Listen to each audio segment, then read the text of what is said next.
Yo, what is going on, people? How y'all doing today? It's a wonderful Tuesday. Hopefully, y'all can hear me. I'm on a completely different computer than what I normally am. So please let me know if the audio is okay, if you can.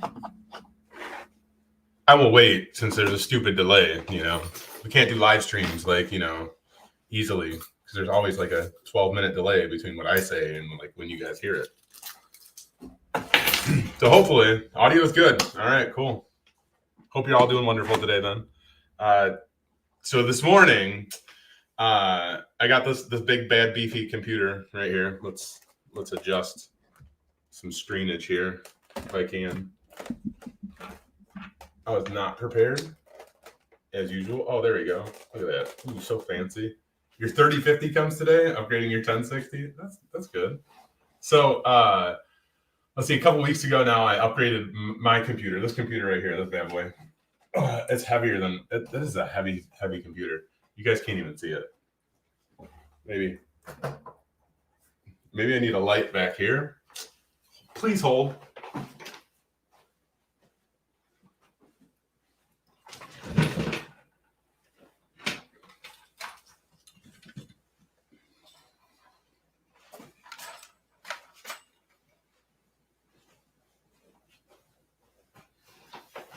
Cool. You gotta get the lighting set, yo. Anyway, so I upgraded this computer just like, I don't know, a couple weeks ago. Put in a brand new video card. I went from a 1060 as well. I upgraded my 1060 finally. Now we got this big old 12 gigabyte bad boy. I couldn't even tell you. I couldn't even tell you. Like it made a huge difference. Okay.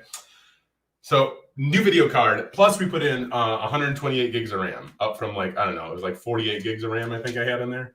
So I needed 128 gigs of RAM. Actually, I needed 96 gigs of RAM because I like to use Adobe After Effects. And according to Adobe's specification, based on the processor that I have, I would need 96 gigs of RAM to effectively use Adobe After Effects. So I put in 128 gigs of RAM. And then I had upgraded the CPU. So we got what? It's a 3060 in there. Gosh. 3060? Yeah. Mm-hmm. Anyway, I had to buy a new power supply because there's only, I have a 650 watt power supply in there. It's not enough. So after literally like upgrading my video card like to a video card that was like 3 times as powerful as the one that I had in there, and upgrading my RAM to literally like more than double the RAM that I had, Photoshop kept freezing up on me, like stuttering on me, and I was like, what is going on? Like there's no way it's the RAM. There's no way it's the video card. Everything else was running perfectly okay. So after looking into like Task Manager, like as I was going through like different processes with Adobe products, the power draw was just absolutely absurd. So we're taking the 650 watt power supply out, which I don't have a screwdriver, come to think of it. Terrible planning on my end. I have to go find a screwdriver. Yeah, we're gonna take out the 650 watt power supply and we're gonna put in this bad boy. This thing is heavy as I don't know what. There's a Seasonic 1000 watt. I don't know.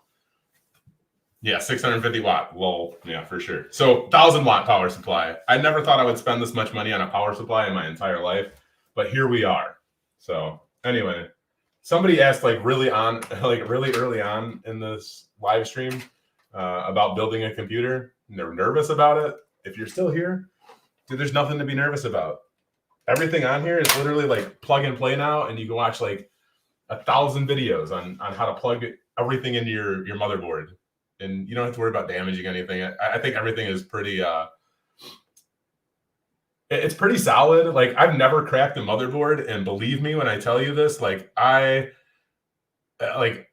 sometimes worry that I'm gonna crack a motherboard, like when you're pushing on it, especially like some of the bigger like cables, like one of these, plugging that into a motherboard, like there's a lot of bend in the motherboard sometimes, and you're like, oh My gosh, am I going to break that? Is it going to crack? I mean, it shouldn't. It really shouldn't. They're pretty strong. It's pretty powerful. I don't know why I unplugged that. I only need to unplug all of the power. We need all of the power unplugged. That's mucho important. And I have really fat hands, kind of. It's so hard to get into like some of these crevices here, especially when everything is already plugged in. Building a PC is like expensive Legos, really. Yeah, 100%. Always calculate the wattage before buying the power supply. Yeah, well, you see, this thing is like, this computer was first built, oh gosh, 3 years ago. And since then, I think the only thing that has stayed the same in this entire computer are the fans and the power supply from when I first built it. So everything else has been swapped out except for the fans and power supply. So yeah, when I first initially built this, I wasn't necessarily thinking about the future that I would need thousands of watts of power supplies. You know, is SAN cert worth it to take? Is it worth it to take than any certs in InfoSec? I mean, SANS is like the top of the line, cream of the crop, best of the best, according to the InfoSec world. But I would never pay for any SANS course out of your own pocket. Get your employer to pay for that. Please. Yeah, for sure. Like, you could pay for it if you really, really wanted to. Is it going to be that beneficial for you? Possibly. But at the same time, like, if all you have under your belt, it's maybe you have a couple certs, maybe you don't, but you're going after a SANS cert, and like that's the only thing that you have, that'd be kind of questionable, right? Like, that'd be a little bit maybe questionable, depending on your experience and stuff, of course. There's a lot of things that come into play with that. Gilbert, you upgraded your storage last week, 256 solid state to 2 terabyte. Nice. Best upgrade choice you ever made. Yeah, I was looking at solid states last night too. I was like, do I need another one? I don't think so. This one is going to be so hard to get. I might break it. Nope. It's like you have to have like the tiniest of hands once the stuff is already built. Oh, we got it. Now, I'm sure the back end of this thing is an absolute cluster. Will I make it liquid cool? No, I don't think I have any plans of doing liquid cooling. I would probably see, some performance increase for sure. I mean, it would probably be worth it, quite honestly, but I don't know if I want to do it, honestly. Maybe. It probably would be beneficial, right? Like, I should liquid cool the CPU and the GPU, though. Tyler Powell, you have a somewhat longer question. Go for it. Afro, you're 17. Summer is just around the corner. Do you think you can get an entry-level job? It's possible, right? It's definitely possible. If you're 17, right now, like what I would be doing, especially right now, because it's, almost May. School's about to be getting out. Check with your school and see if they have like any type of summer programs available. A lot of times, like, school districts will hire like college kids during the summer to help with different projects and things that are happening. Like, during the summer, schools are the most busy for sure, and they're always looking for summer help. That'd be a great way to get like some type of internship, to get experience, to then take that a step further once like that internship summer work is done, to land an entry-level job, a true entry-level job. All-in-one liquid cool are easy installs for sure, but if your temps are good, stay with what works and keeps you. Yeah. I mean, I would love to liquid cool it, but I guess I don't have the benefit for it. Like, I don't know. Do lights increase the wattage by a lot? I mean, that's probably just extremely minimal. Tyler Powell, you were a network admin in high school. When you went to Votech, you got your Network Plus, did some basic IT as part of a handyman business for 5 years. I think you said you have a longer question, so I'll wait for the rest. Yeah, the lights and the fans, like, yeah, that's not much power draw for sure. This thing is dusty as heck already. That's embarrassing. What's up, Varseth? How you doing?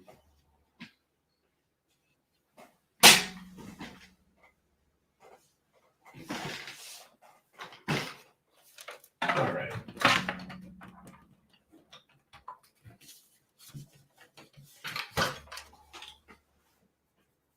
I definitely need a screwdriver, and I definitely do not have a screwdriver here. I'm like using all these different tools I can find. I made this one work. Is this the same computer you built on your stream way back? It might be, man. I don't know. It could be. I have like 2 towers that are almost identical to one another, so it's hard to say. But it could be. Jerry, what's up, man? Just saying what's up. Fun AMA. Yeah, just doing something different. I found that I'm not able to get my work done for TCM right now because a lot of my work right now, I'm in Photoshop constantly. I'm in After Effects, Premiere. And when stuff is freezing up, like stuttering on you, like that is the worst. It's not even that it's freezing. It's like the stutter. It's the most annoying stutter. Like being in Photoshop, and it's literally only the Adobe products that do it. But I'll be in Photoshop and I'll go to, just move my mouse to maybe like the next tab, or I'll move my mouse over to like pick a different tool, and it just stutters. It's just like freezing like ever so slowly. And that just drives me absolutely insane. What's up, Steven? What's up, Josh? How y'all doing? Have I played the Computer Builder Simulator? No, but I would like to. I'd like to try it out at least. I think I may have bought it. It might be on my Steam. I'm not sure. I don't remember. But I hear really good things about it. What are tech YouTube channels that I would recommend? Well, in like what specific areas of tech? Because I could give you like a whole laundry list. Farseth, doing good. Watching my stream before you go on this help desk and help some desperate nurses and physicians. I mean, that sounds like fun. Not gonna lie. I'm actually being serious. I kind of miss working with nurses and physicians, I guess. Some of them are nice. I definitely miss working with people. That's for sure. That's the worst thing about working from home. Like not seeing people directly. It's only a little depressing. Other than that, I love what I do.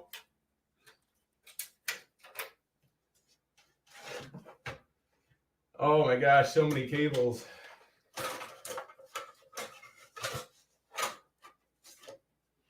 Yeah, and don't judge my cable management on this stuff because honestly, I don't care. What am I building today? I might be building a little. I'd like to build like a hypervisor when I'm done with this. I have, I think, all of the parts in my other room. But right now we're just swapping out a power supply. You have 0 tolerance when the computer is sluggish, Jerry. Me too, man. I can't handle that. Like, it's 2022. Nothing should be sluggish at all. Like that is what like first world problems. My computer stuttering. Oh my god. Stock. He's going to say stock or stoke. What is it? Is it stock or stoke? I don't know. I love him though. Like I really do. He's probably one of my favorite YouTube creators of all time. I'm not even gonna lie. More fun on the YouTubes. Juwan Lightfoot, what's up, brother? Thank you for the super chat.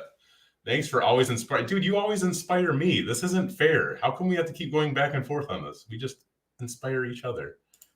It's great. Not seeing people is the best part of working from home. Man, you know what? I felt like that at first.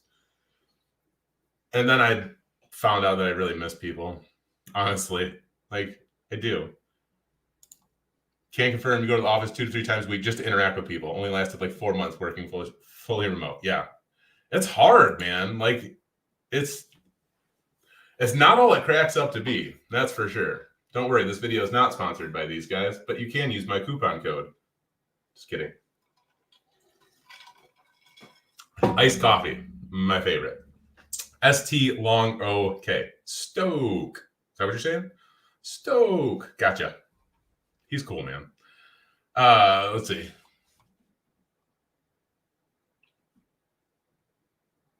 Thank you again, Devon, man. I appreciate you, brother. YouTube channels for Linux, you're bad for the vagueness. Linux specifically? I don't know. Who covers Linux specifically nowadays? I don't know. There's a lot of stuff out there.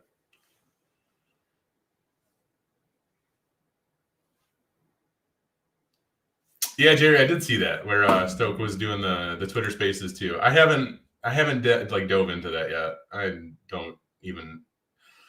I don't have the time for that. I would like to, but man,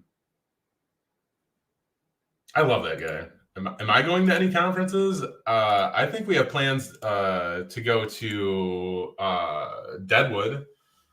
I think that's the only plans that we have right now. Or the only plans that I have is going to Deadwood, Wild West Hacking Fest, whatever, in the Deadwood. I'm super stoked for that. I was thinking of going to DEF CON, but man, I don't know.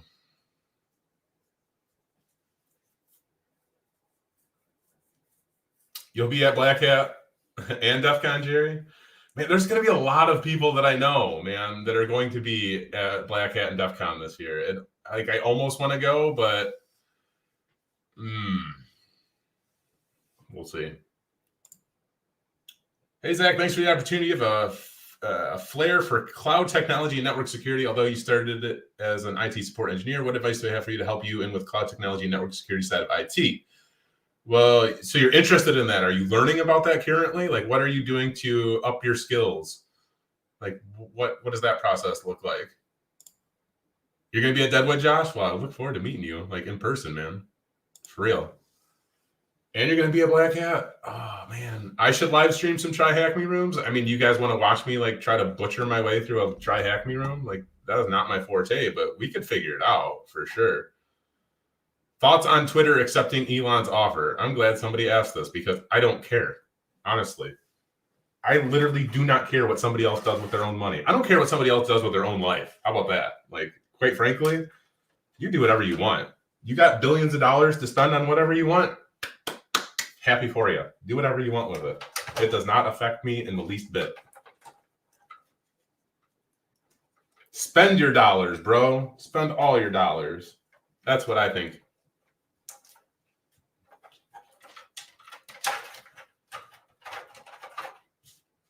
Come and hang out. You want to do your master's with cybersecurity? You can if you want.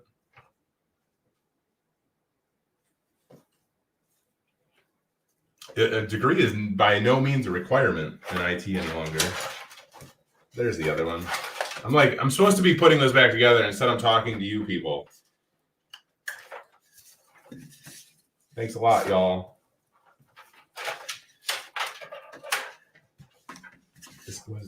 What was this? A 480 gigabyte solid state drive. Man. I need to separate some of these. This is 120 gig. I don't need that one in there.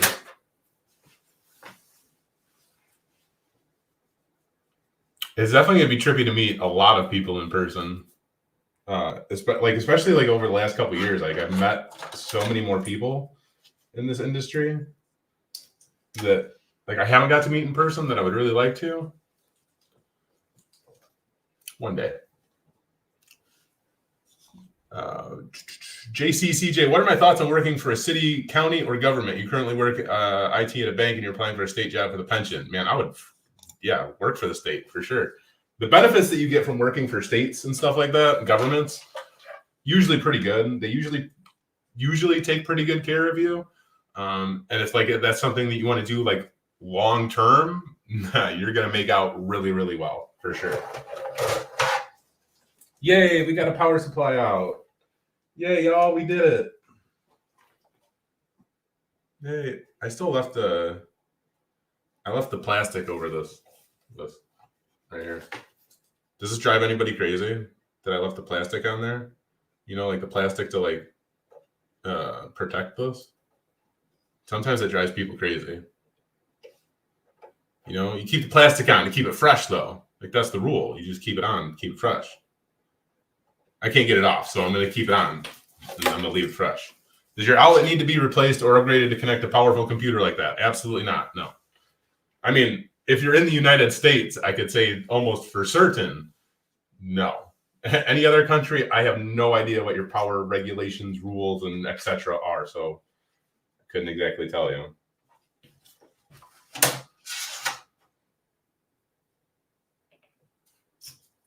Yeah, you shouldn't need to upgrade anything. as far as like your power goes, you should be fine.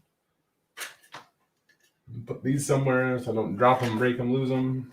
Dude, this power supply is heavy as heck, man. I ain't not even lying.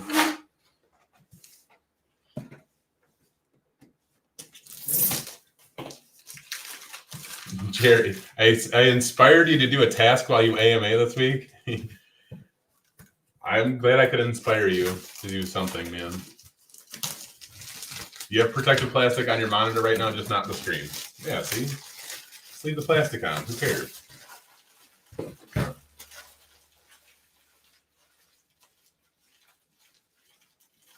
Yeah, only time you ever have to worry about power, just like Kev says. Kev runs on Duncan. I love you, bro. Only time you have to worry about power is if you have a rack with a bunch of servers or something crazy, for sure. One computer, one super powerful computer should not really affect your power that much. Make sure you just have it plugged into like a surge protector or preferably like a battery backup. That would be ideal. I have to make sure that I register my Seasonic stuff because I think there's like a super long warranty that you get when you register them. This is me just saying this out loud, so I hopefully don't forget.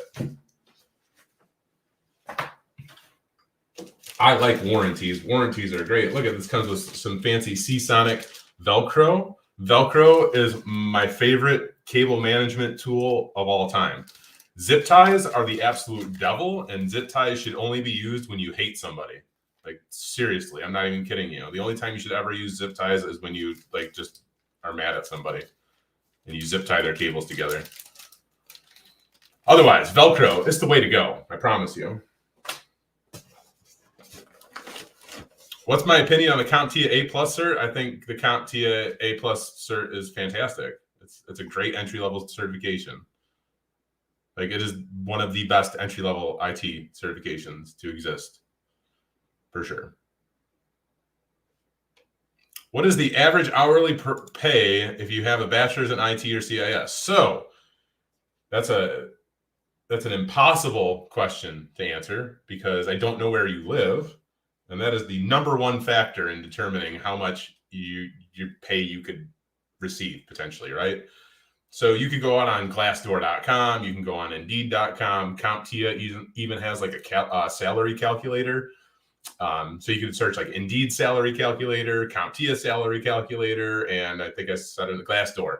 And then look for all the different IT jobs in your area, and then you can start to gauge basically like some type of median, right? Like of what the different jobs in your area pay. So then you can get kind of like maybe like some type of estimate what you could make potentially.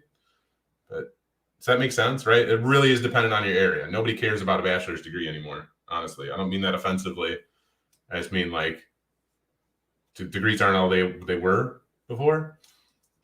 And having a degree doesn't mean that you're guaranteed any amount of dollars more than somebody else, right? Although I will say, some companies will place a higher value on somebody who has a degree than somebody who does not. I've seen this in the last place that I worked, honestly. The last place that I worked in person, I was working on a team for two years at this point, and I got a senior role. So as the senior person there, and we just hired somebody new, and they were under me, but they had a degree and they made more money than I did because they had a degree, because of the fact that that company loves degrees. Like, they get a total, you know what, over degrees. And so, yeah, every organization is different though, and what value they place on them. So just saying. How do you get a job when fired 7 times and the autism bipolar state of Florida will not allow you to drive a car? Man, why did you get fired 7 times? I mean, some companies will work with you, right? Like, it's going to be hard for you to find like the right company, and like getting fired, that's always sucks because then you have to explain yourself sometimes, and that can be like very hard to do. And then there's so many things there, man. But what I would do is just start applying for remote jobs, right? Like, just start searching the interwebs for all of the remote jobs that exist. What's the most life-changing experience that I've had in my career? Working for TCM Security, like by far. Has been the best thing of my entire life. Not even gonna lie. Am I currently full-time YouTube again? Hell no. I will never be a full-time YouTuber again, ever. Never in my life will I ever do this full-time again. I just no. Mm-mm. I value my sanity more than anything at this point. And being a full-time YouTuber, that just degrades you, man. It is a terrible experience. I'm not even gonna lie.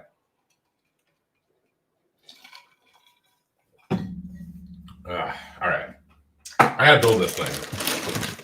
Heath is gonna be tuning in and be like, "Why aren't you working, man?" I gotta build a computer. I don't have a working computer. I can't work, man.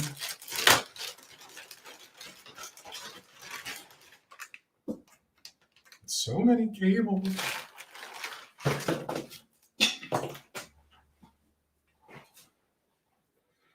Oh my goodness. All right.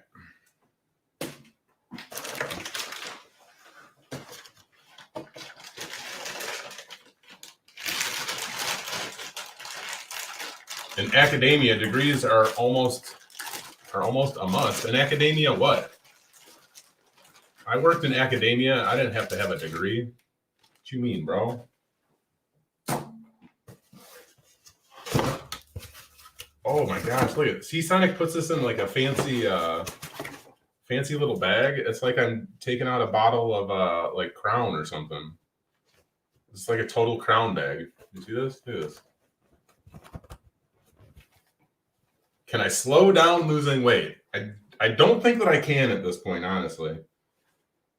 I'm sorry.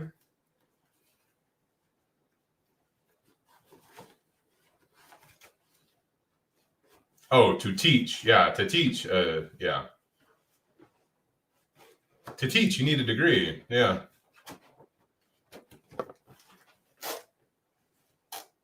Is this thing ripping? It sounds like it's ripping. No, it was ripping. The bag was totally ripping. I think they need to put their power supplies in maybe a little bit bigger of a bag. Just saying, because this bag totally ripped. So much for a super fancy bag. Ripped on me. Daryl, what's up, brother? How you doing? Hide current comment. There you go.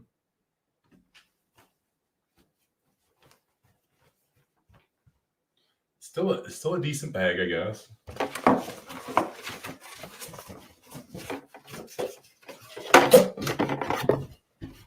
right. 650 watts to 1,000 watts. I think we're going to be good to go now, right? We should be, at least.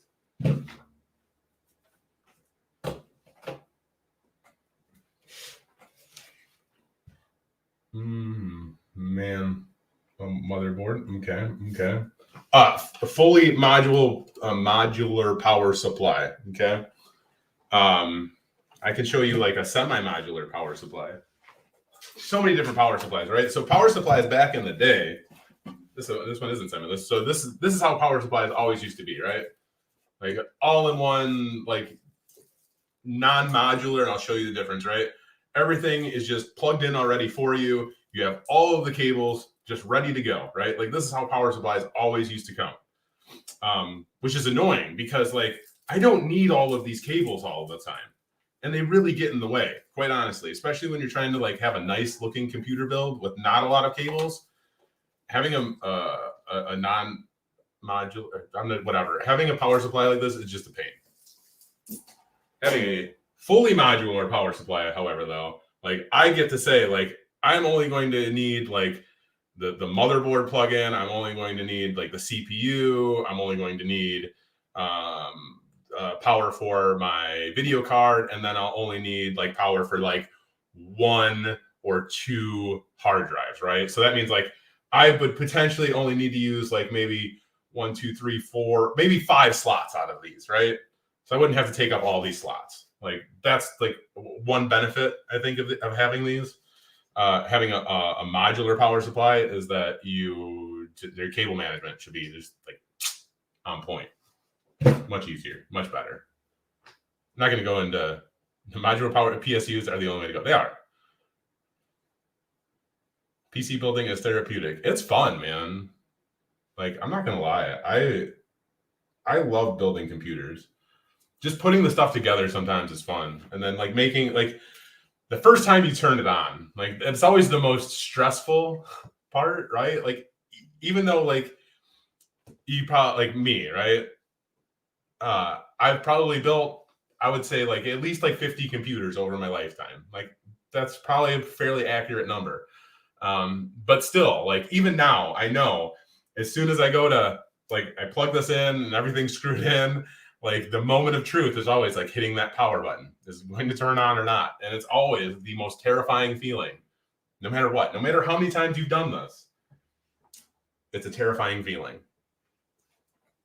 I don't know why, for me personally. Anybody else out there, like the moment that you turn on that power button, is it going to go on or not? And then how about this? This one has it. This one doesn't. Power supply with a switch on it, right? Switch, yeah. I don't know how many times I've built a computer, plugged it all in, hit the power button, nothing happens because I forget to flip that dang switch. And then I start crying uncontrollably because I screwed up. No, just kidding. Happens all the time, though. I'm going to plug this one in first, I think, because it's going to be the most difficult.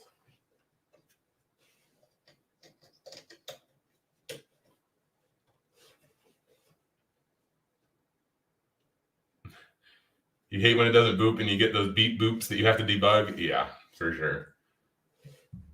And when your motherboard has like spits out error codes at you, that's fun too. All right. I need a big bad boy for the video card. How many?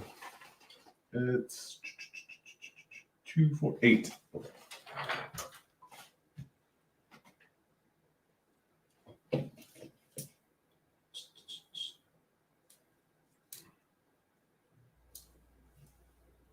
PCIe, PSU. All right. I'm trying to just organize my cables here.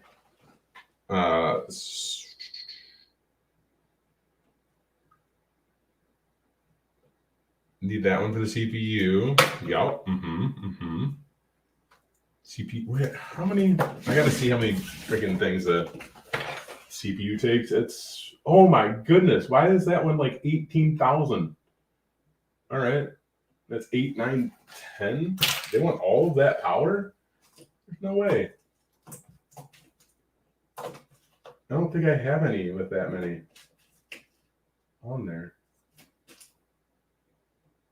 There's no way.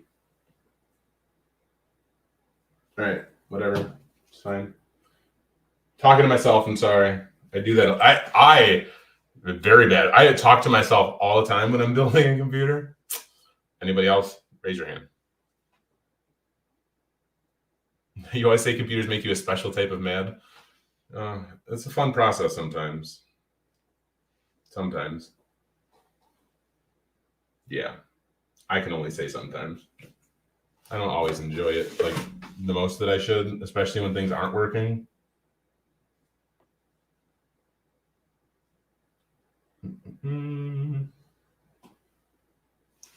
Anyway, you remember assembling your desktop PC and discovering the motherboard was defective and submitting an RMA to ASUS. That's never fun. I hate submitting RMAs. That could be like such a just terrible process. My dad, what's up? How you doing?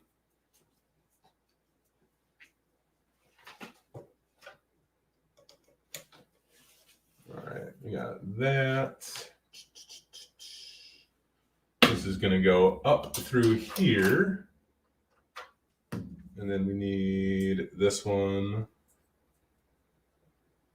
for our hard drives.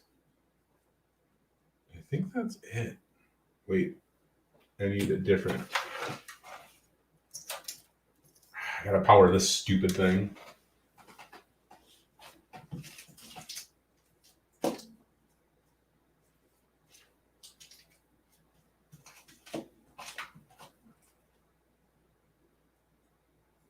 Oh, come on now.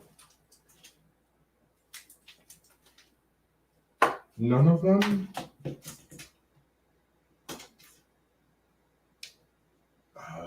That's annoying. All right.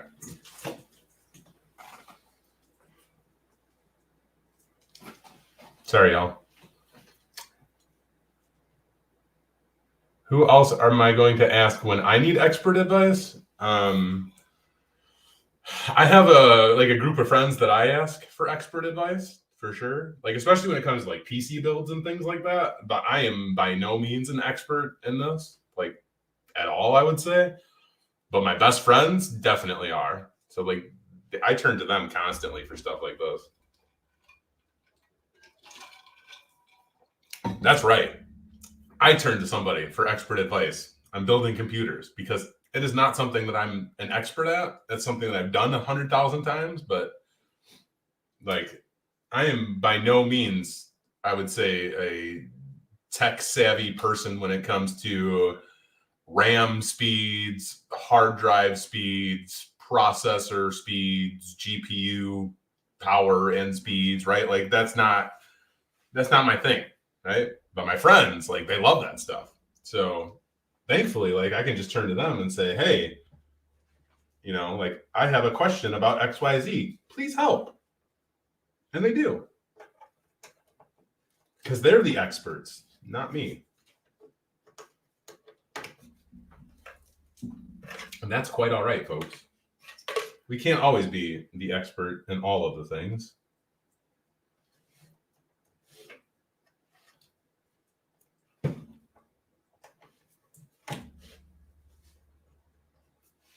Daryl, you were hired for a medical software support position. It's more proprietary application support than IT support, but pays better than help desk. I don't want to diminish your IT skills. Is it better to dive deep into proprietary support or be a generalist in networking and security? I mean, if you plan on staying with that organization for a while, you know, it's good to obviously become as much of an expert in those specific applications as you can. But if you have plans, you know, like for leaving and doing something different, then you need to be making sure that all of your other skills are adequate, up to date, and ready to go. Unless, of course, like you decide that you just want to transition from what, you know, like that specific industry into an industry that's identical, right? Like, so maybe they utilize the same application or similar types of applications that could be beneficial to you. Does that make sense? All right. I need to put this thing in here so that I can actually do some work today.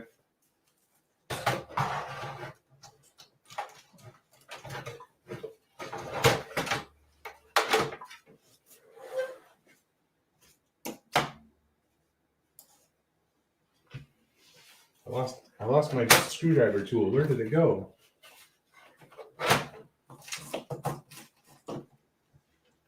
Where did I put it?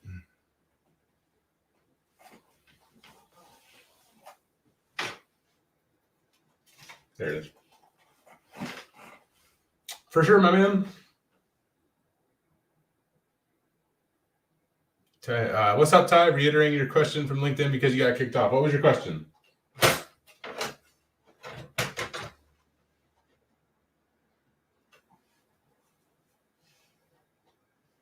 I'm always happy to help y'all.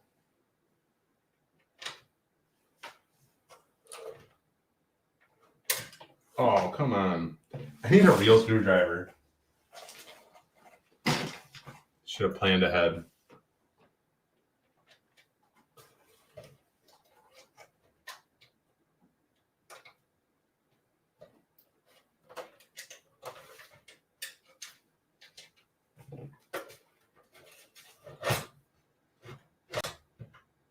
Oh.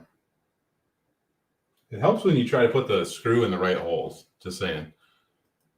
You expect to see a full water cooling setup by the end of this? No water cooling. It's not that I don't want to. It's just that I don't want to. With soft skills, management experience, and Network Plus certification, what would I recommend as a place in the IT sphere that can use the ability to translate difficult technical concepts for folks who do not understand the need for security or what good IT entails?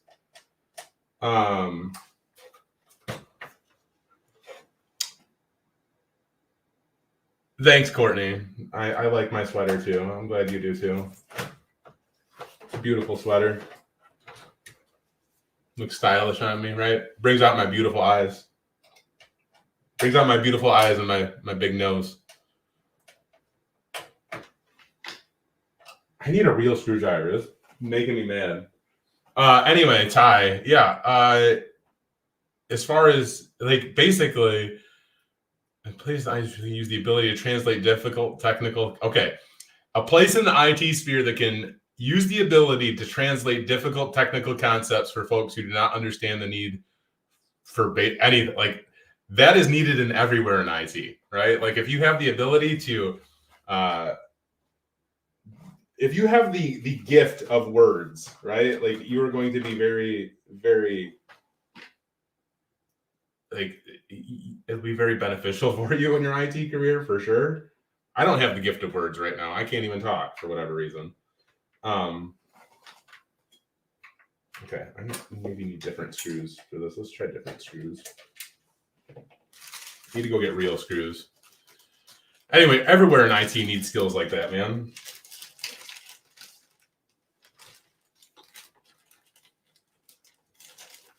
Oh, thanks for the $5 super chat, Beard IT Dad, for some real tools. I have some real tools somewhere. I can't remember where I put my screwdriver kit, though. It's only a little frustrating. You can't put that easily on a resume, so you're hoping that there's somewhere that needs it more than most. You can easily put that on a resume, actually. It's just communication skills, man. Like, emphasize that you have excellent communication skills. Then that's something that you should absolutely have on your resume because communication is freaking huge. Especially nowadays, like IT isn't just about your technical skills no more, y'all. Like having soft skills is going to be very, very beneficial for you and it's going to be very helpful for you. No matter what point of your IT career you're in. So emphasizing soft skills, always going to be a plus. You have one of those powered screwdrivers that makes it life easier when you're building a PC. Yeah, well, you know, I don't want to walk away from the stream because I'd have to go out to my garage to find the screwdriver. No, I'm just going to have a live stream running with nobody there.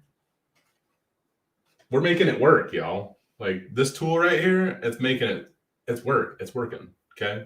Does anybody know what this tool is? +1 in the chat if you actually know what this is. It's probably hard to see. Anybody know what that is? Totally giving something away right there.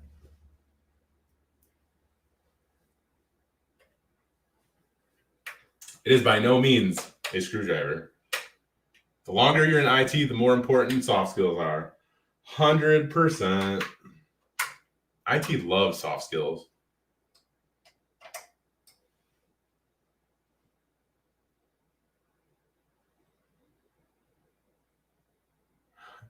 A nail tool, a dermatology tool, looks like a pottery clay tool. I mean, you're all probably maybe kind of close. Maybe. I don't know. There's somebody out there who has to know what this is for. Some sort of dental tool? Nah. Somebody out there's got to know. Where are my people at? Is that a pry tool? It is not a pry tool. It is not.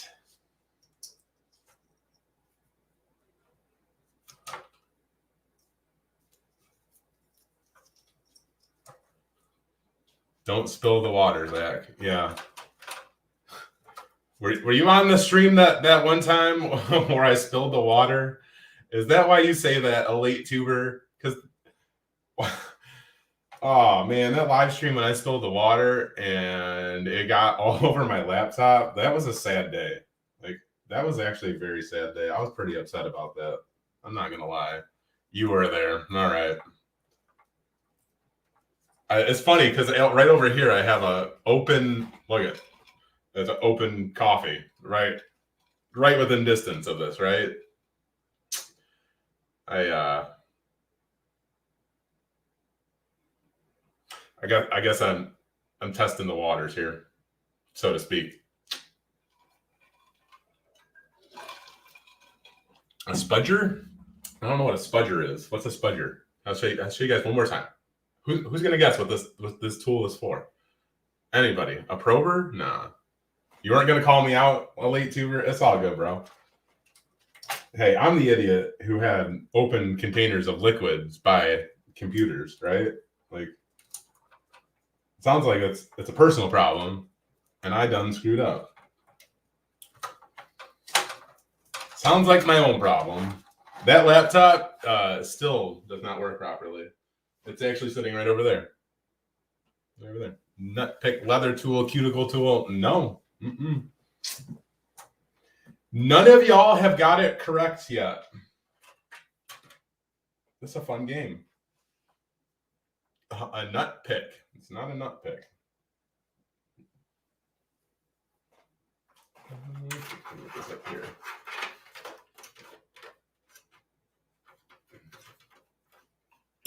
Then what is it? Nobody's guessed it right yet. A screen removal tool for smartphones. No, it's not. We all go through it. It was a good night. You built yours the next day. Well, I hope you didn't spill water on yours the next day. Like this idiot did.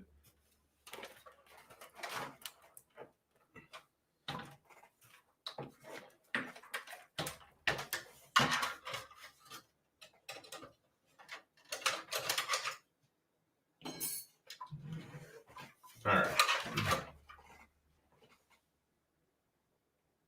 The worst part is trying to plug in these the CPU cables up here on the top of the motherboard. Like, y'all, I got big hands. It's like all the way up here. You can almost see. I can maybe move the camera. Oh, Jason Eyestone, you are the winner chicken dinner. Thank you, Jason Eyestone, for playing the game. You are the winner.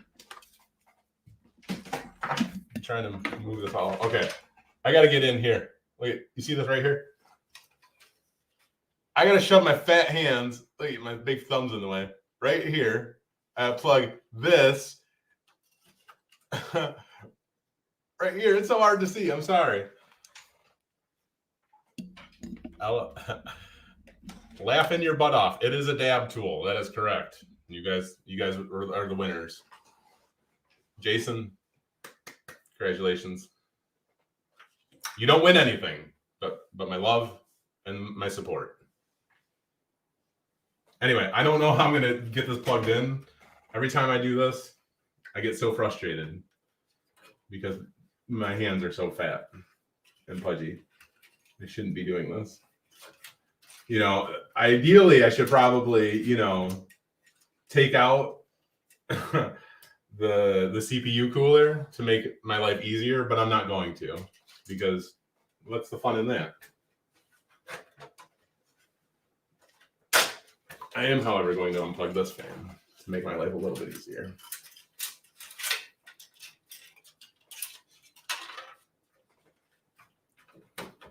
You know what would come in handy right here? Like some kind of awesome pliers or something. Might have to set this down. Uh-oh, something fell out. Well, I lost a hard drive. He deserves a free voucher from CompTIA. No. You want a free course from TCM? I can give you that. But I'm not going to support CompTIA like that. Oh, I turned it the wrong way. What am I doing? That hard drive came out, and now I'm talking to you guys. Why give him that? Because he guessed it right. He was the winner.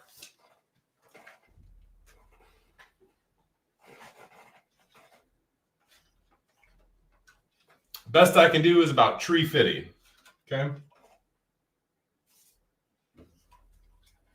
All right. This is going to be a nightmare. He said the C word. Aw. Somebody said CompTIA.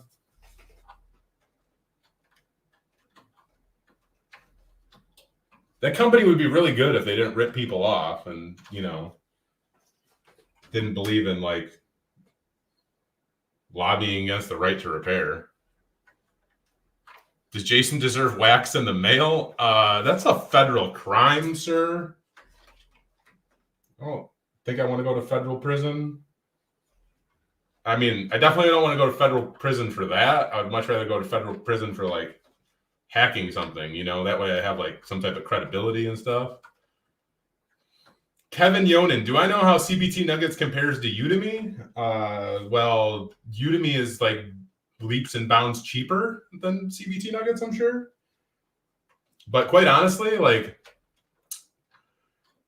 go with whichever one. Like, you're going to find so many different instructors on Udemy, first of all. So it's going to be hard to like pinpoint like who's going to be the best one. But really, like, you just have to go through all of the different instructors, both on Udemy and on CBT Nuggets and all the other platforms, to be honest with you, and see like which ones like you like the most, right? Just because somebody else recommends CBT Nuggets and they love CBT Nuggets doesn't mean that that's going to work for you, right? Like, I always recommend IT Pro TV. Like, I personally feel like IT Pro TV is like one of the best training providers out there. Does that mean that they are? No. Does that mean that you need to like them? No. Like, you can go and like somebody else. That's completely okay. The great thing about the internet nowadays is they make everything like free in so many ways, or very cheap, and they give free trials for almost everything out there. So, you know, go sign up for IT Pro TV, go sign up for CBT Nuggets, go sign up for Cybrary, go sign up for Pluralsight, go sign up for whoever, and find the one that works for you. They're all going to be more than sufficient, but don't simply rely on one of those to be like the best of the best. Combine that with something else. You know, sign up for CBT Nuggets and buy a Udemy course, because like you usually buy like a Udemy course for like $10 or whatever. This is driving me nuts. Oh, I got one in. That's not the one I wanted to get in though. I wanted to get the other one. Wait, CompTIA rips people off? I mean, they don't rip people off per se. They're just ridiculously overpriced. And they thought like the right to repair was like this cool thing that they needed to fight against because they're greedy.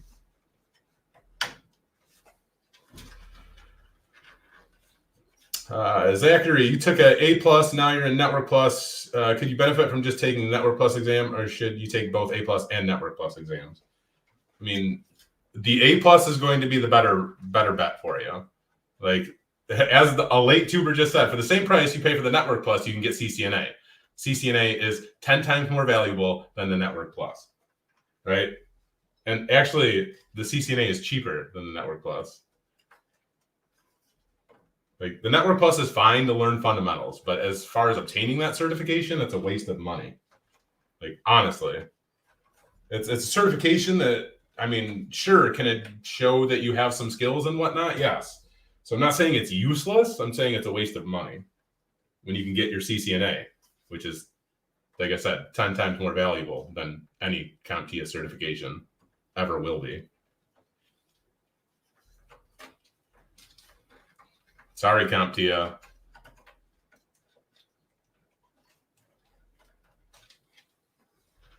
I'm never going to get this other one in here.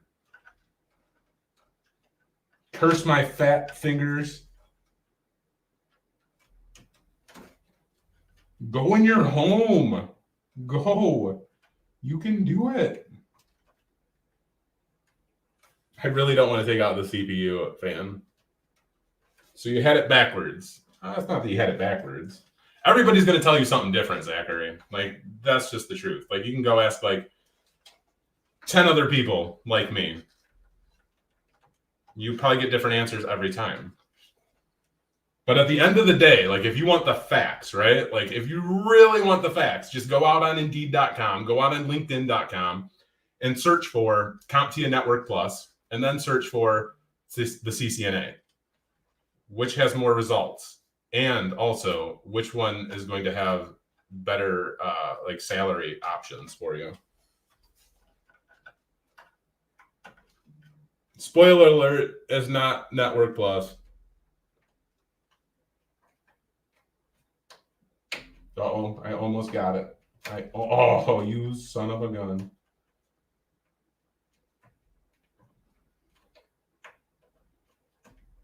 Oh, man. This is going to be the death of me right here. CompTIA does have certs worth like the A plus and government like Security Plus. Yeah, Security Plus is by far CompTIA's best certification. It should be their only certification as far as I'm concerned. I mean, the A plus is fine and dandy and it's all right, but even that certification is like a little bit outdated. But the Security Plus, like that's the best one they got. Anybody who touches a computer should go take Security Plus.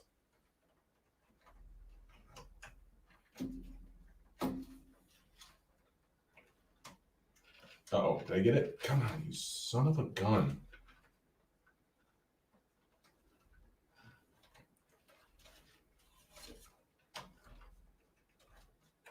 I might have to take out this CPU fan. I don't know if I'm going to be able to get this.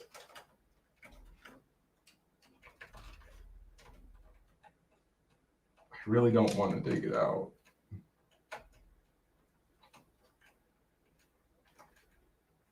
If my fingers were just a little bit smaller.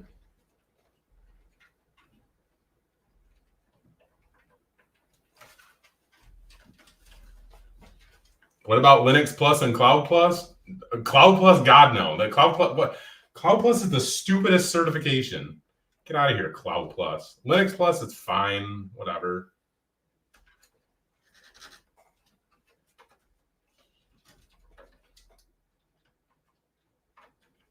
I think those are just more of like informational certs, man. As far as I'm concerned, as far as the industry is concerned, nobody gives a crap if you have a Cloud Plus certification. They care if you have an AWS cert or an Azure cert, whatever.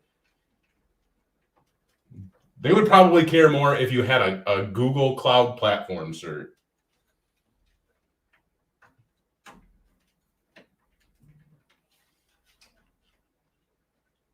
Now for a fun question. If I wanted to earn every single IT certification that exists, how long would it take you? Everybody's different, so that's hard to say. Years, probably. There's a dude who works at IT Pro TV who has like, I mean, over 100 IT certifications. But I mean, that's taken him years to achieve that.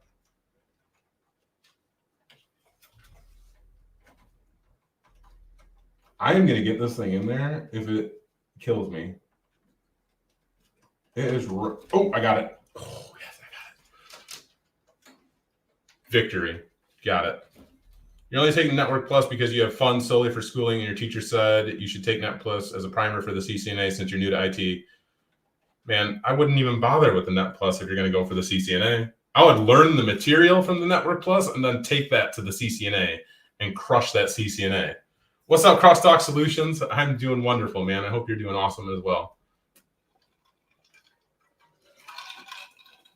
Kev runs on Duncan. Can't do the cert thing. Hates tests. Give them the skills. I mean, that's pretty much how most people in IT feel. Skills pay the bills. All right. I got that plugged in. Yay! It's a victory. It's a victory, y'all. I'll take that W.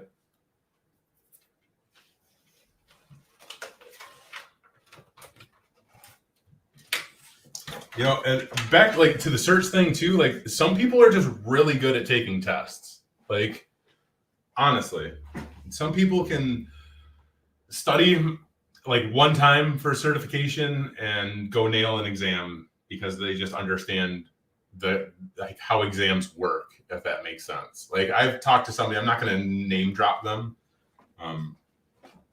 or I'm not going to give any more hints onto who they are, but they've stated many times that there is an art to taking the like certification exams. And the more that you take the exams, like the better that you're going to do on them, because you kind of just understand the process. You understand the way that the questions are worded. You understand what they're looking for. So yeah, like some people are just going to be really good at that, right? And then some people are just going to be very, very bad at taking tests. And that's part of life, right? And I wouldn't say like you should put any weight or any like extended thoughts and feelings into taking an exam and failing it and feeling like you have to, feel bad in any way because of that, right? Like, I guess I have so many thoughts and feelings about this that are rushing through my head at this point. But a certification by no means says one way or another anything, quite honestly. Like, it shows that you've learned the skills, but like, how do you apply those skills to the real world, right? Which goes back to, there are many people out there who can take tests and exams and pass them just simply because they know and understand what these tests and exams are looking for. They understand the way that the questions are worded. They've gone through these processes so many times that it just makes sense to them, right? Like, I would love to have this person on the channel for an interview so that they could talk about their experience with certs, because it's like they basically game the system. Like, you've gone through the process so many times, you've learned how to game the system. Whether you know the information or not, you understand how to game the system in some way, right? Like, there's a lot to it. Certs, just like degrees, are for HR. You stand by this one for sure. Yeah. If you were on a budget, what program or courses should you take? You're a stay-at-home mom and need to make money from home working a computer job. What interests you the most about the information technology world? YouTube is the most valuable resource for free, right? There are tons of great people on YouTube who provide videos that literally share all of the knowledge with you that like they have. And it's very, very valuable knowledge. It's stuff that you're not going to get in a textbook. It's not stuff that you're not going to get going to college, right? That's what's, I think, so great about the internet, YouTube, and the fact, like, and also like all these other training providers that we have out there. Like, there's so many training providers out there who now are providing like very affordable training for you. And that information is extremely valuable. It's amazing information to have. And it's cheap, right? Like, if you compare it to college, like, okay, I get IT Pro TV. It's like $30-something a month. $30 a month, and you get access to their entire library, okay? If you've never looked at IT Pro TV before, itpro.tv, their library is just massive. The amount of information, like the amount of courses they have in their library, ridiculous. It would take you years to go through all of their material. So like that's a great affordable option for you.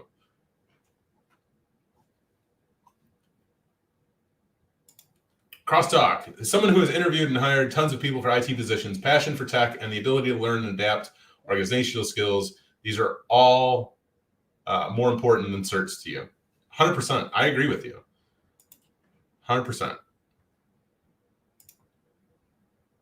Caleb, how hard would I say the A+ cert is for someone that doesn't know much about computers or tech? Man, the A+, that certification is wild, man. Like, honestly. And I say that because there's information on that certification still to this day in 2022 that I don't think everybody needs to know or understand. It's great foundational info, but like sometimes I feel like it just throws you so completely off to really what is expected sometimes in the real world, right? Like RAM speeds. Okay, I always go back to this one.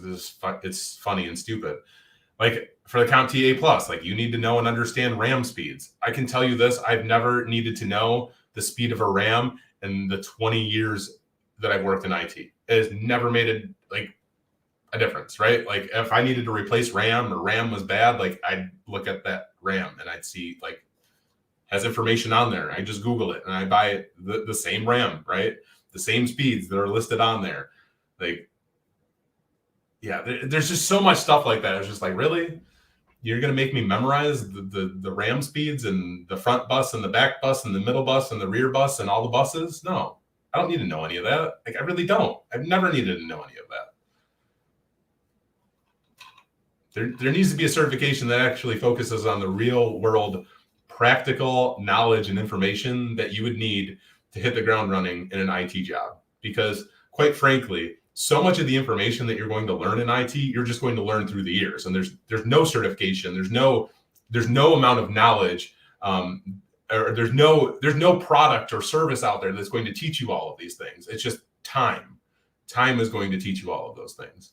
So like, what are the practical skills that you need to know to hit the ground running in any type of IT job? You need to know how to Google. You need to have soft skills. Like you need to have the ability to learn and always be learning, because this is a field that constantly evolves. And if you can keep up to date with that, like you are always going to succeed. So having soft skills, troubleshooting skills, these are all going to be very beneficial things for you. And like Google, like every single IT person uses Google every single day, all day, every day. Google is your best friend. Like you don't need to know RAM speeds. You just don't, okay? Plain simple. You're going to Google all of the things all day long. It's expected of you. So let's focus on your soft skills. Let's focus on learning Active Directory. Let's focus on learning ticketing systems, because those three things right there are going to be things like in just about every single entry-level IT job, and even past that, like those are going to be things that you use on a day-to-day basis, right? And especially in an entry-level job, like those are going to be the two most widely used things that you use on a day-to-day basis. Learn how to reset a password in Active Directory, because you'll be doing that a lot. Learn the ticketing system, because you'll be putting in a lot of tickets. And you'll also be able to research things in your ticketing software. Meaning, like if you get a call and somebody's having an issue with a specific product, application, software, blah, blah, blah, blah, blah, you could search your ticketing system or any type of knowledge base for that specific software application, yada, yada, yada. And hopefully you should be able to find information about it. Like what's happened with this specific thing in the past? Can I troubleshoot it based on our knowledge base or our ticketing system? Because somebody, by the grace of God, has been smart about this and documented what they've done to resolve similar issues in the past, right? Like if you can figure out how to navigate through a ticketing system or a knowledge base, you're gonna be a pro. Just like figuring out how to navigate through Google, you'll be a pro. I hope this is helpful. Just went on a tirade. I really need to plug this thing back in though, because I really need to work. Kevin, your issues with certification is even if you attain one, you're not necessarily going to utilize most of the knowledge that's on the certification course. In fact, I used to have a coworker who had a CCNA but didn't have much experience in the IT industry and was doing basic technical support despite having had the CCNA for 2 years and forgetting most of what he learned. Yeah, I mean, that happens a lot.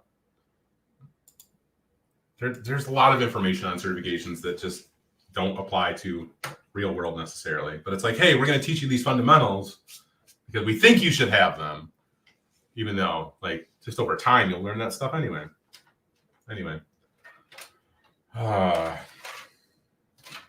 Before I forget, I need to find some cords and plug stuff in. Where is...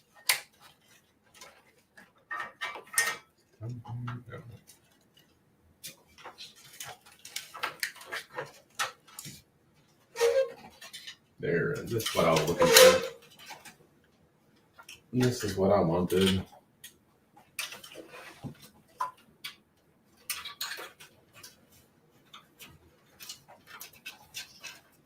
My video is lagging. I'm sorry. I don't know why it would be lagging.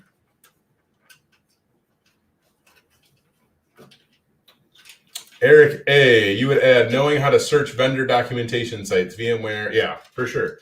that's part of all like the Googling, like from my perspective when I think about it. It's like, hey, like when you Google, I need to put a list together. Like here are the sites that you should be like aware of when you are Googling things. These are trusted sites, and these are sites that you'll use on a day-to-day basis if these vendors are in your environment, right? Something like that, something to that extent, that could be helpful.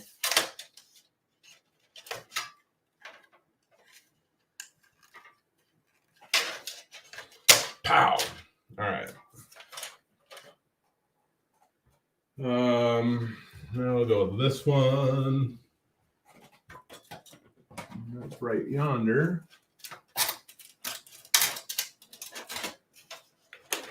I'm gonna show this one here.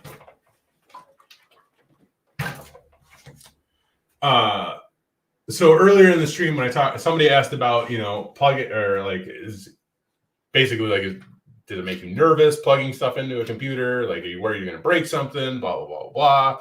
That type of thing. The biggest power cable right here, like that's the one that I always worry about plugging in, because it's like, it's a big boy. Like, is it going to break my motherboard? Am I going to crack my motherboard by plugging this thing in? I don't know, but we're going to find out. I always worry about that. I don't know. What's the practical certificate you recommend for us? There isn't one. There's not one yet, but I promise you, I'm working on it. I mean, I would be working on it actually if this computer was up and running.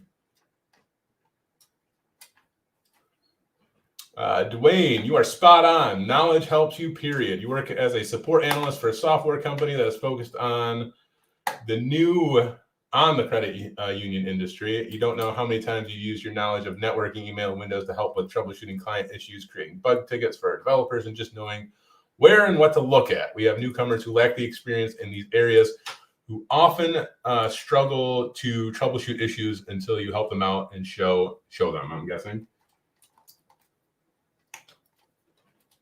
Yeah, there's definitely a lack of fundamental knowledge being taught to people in the IT world, for sure. And it's like, yeah,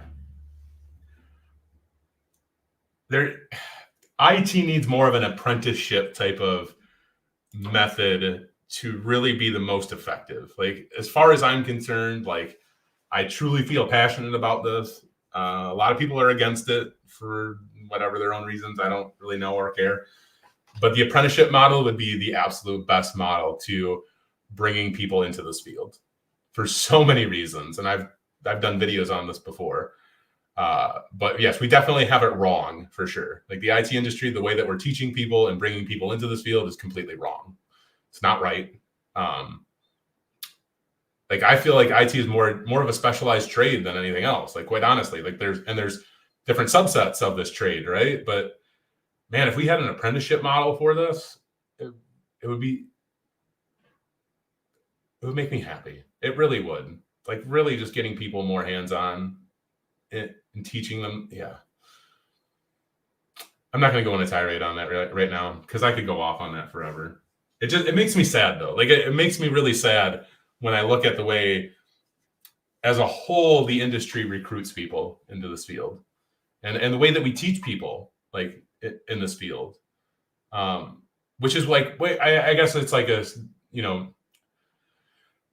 not a double-edged sword, but it's just like, I'm very thankful that YouTube exists and that there are as many content creators out there that do exist, because I think a lot of these, like a lot of the YouTuber, Twitch streamers, like just content creators who focus on IT, more so focus on the real world aspect of these things, right? Than a training program will, than college will, than any type of, paid training platform will.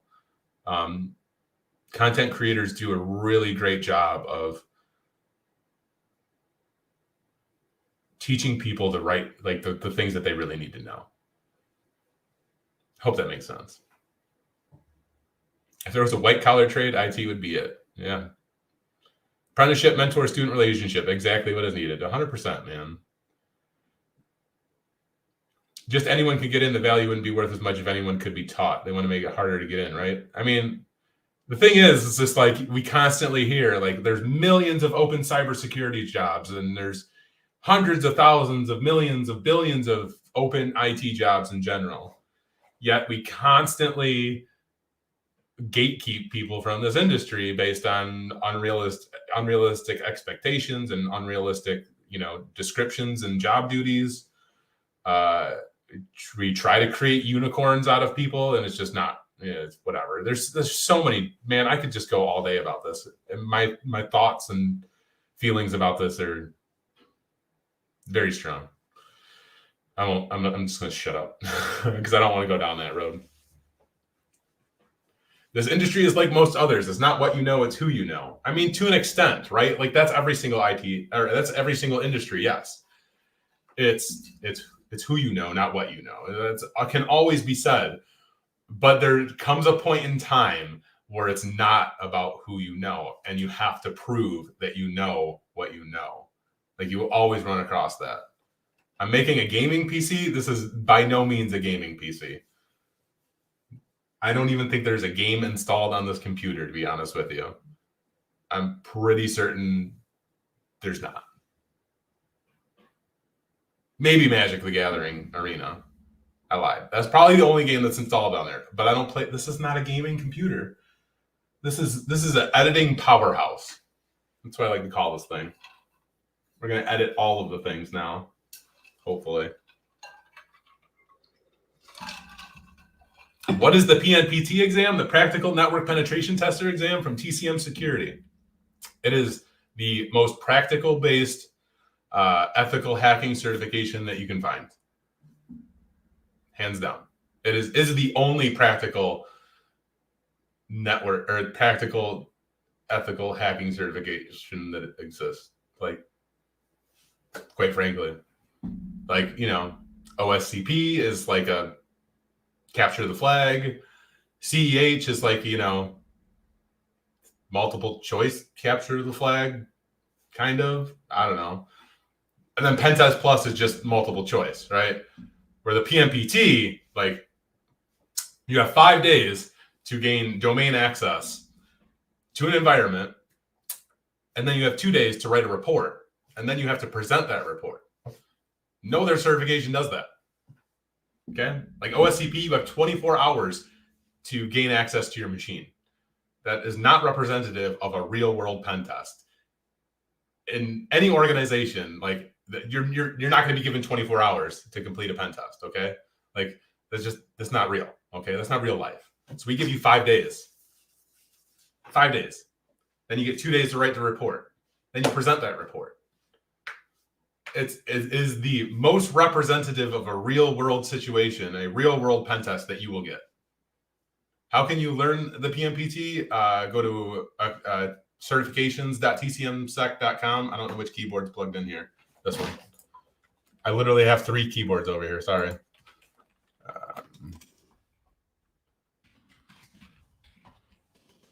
Do I still have my 4x4? I don't have my 4x4. Oh, late tuber. Thank you, brother. That brought back old memories for sure. I do not have the 4x4. Oh, thank you. Do I feel that a certificate will help you get a job quicker? Not necessarily. It's like, that's, again, highly dependent on your area, the jobs that you're applying for. If it's an entry-level job, though, like if that's what you're trying to get initially, like an A+ can help you get a job for sure, I feel like. It's one of those things, right? Like, it doesn't guarantee you anything. Like, at the end of the day, there's no guarantee that it's going to do anything for you. Like that, but that's just life. Like, that's like something that we have to understand about life. Should it give you a better advantage? Yes, it should. Great vid from back in the day. Yeah, I want to go find that video now. The 4x4. So what it's a 16 drive. Anyway, can I plug this thing in now? Can I finish doing what I was doing, or no? So it's not allowed.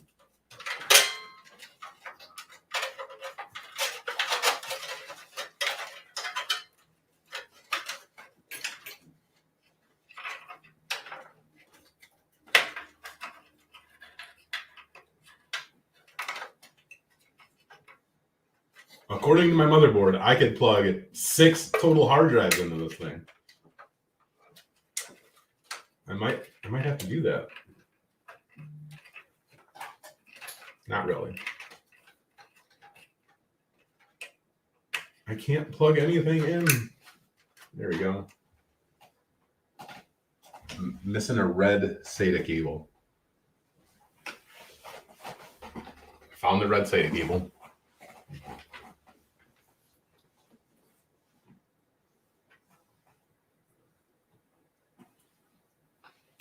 If y'all got questions, you can ask. There's like 40 something people here. Ask questions because I'm just plugging stuff in. It's not very fun and exciting. I know. I'm sorry, but we can talk. You can communicate with me if you'd like. If you really want, I can send you an invite and you can hop on with video and talk to me. Would you like that? We can do that. I actually will be doing that when I launch the new Discord server. I really want to have like weekly Discord groups where it's not done on YouTube, but I will, basically live stream from Discord so that everybody can participate.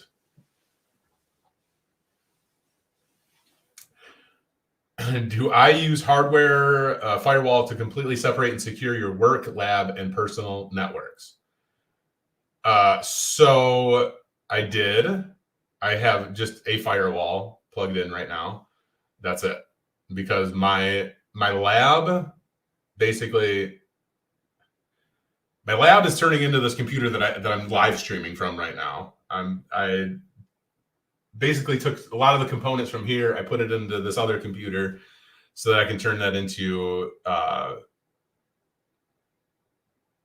basically just like a big virtual station. But other than like that, honestly, I've given up on having my home lab ever again because I just don't need it. Like, honestly, I don't. I just need one machine that can house virtual machines. And I don't even need that because I could literally just utilize the cloud, and I will be at some point. But yes, I stopped making my life difficult in a sense that I needed to have my own server rack and a server and switches and routers and make it look all fancy like everybody else. I simply don't have time for that, and I simply don't care.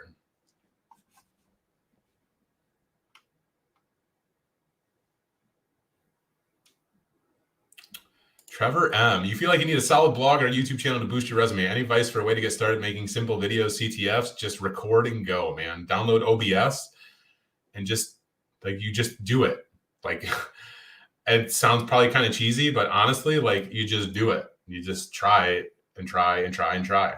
You just have to keep doing it. It's like practice. Practice makes perfect. But you're right. It does help tremendously.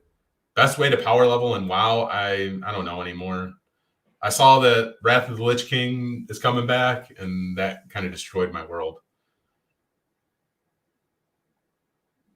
You almost finished Security Plus. Can you start with CEH or PMPT exam? Give my advice. I would go for the PMPT, quite honestly. But I'm a little biased. Is the ITF Plus completely useless? Like, if you have the A Plus, is there any point to the ITF? It's not useless. There's no useless IT certification. But if you already have your A Plus, there's no need to get the ITF Plus. How do you know you are ready for a help desk internship? You're ready. Like that, seriously, you're ready. There is no getting ready for a help desk internship. There's really no getting ready for a help desk job. A lot of what you're going to learn in any type of entry level position or internship, they're going to teach you everything that you need to know, and they're going to teach you the way to do it in their specific environment. And that's okay.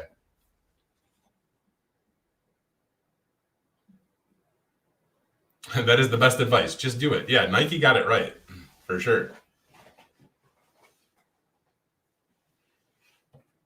All right. Plugging more stuff in, though.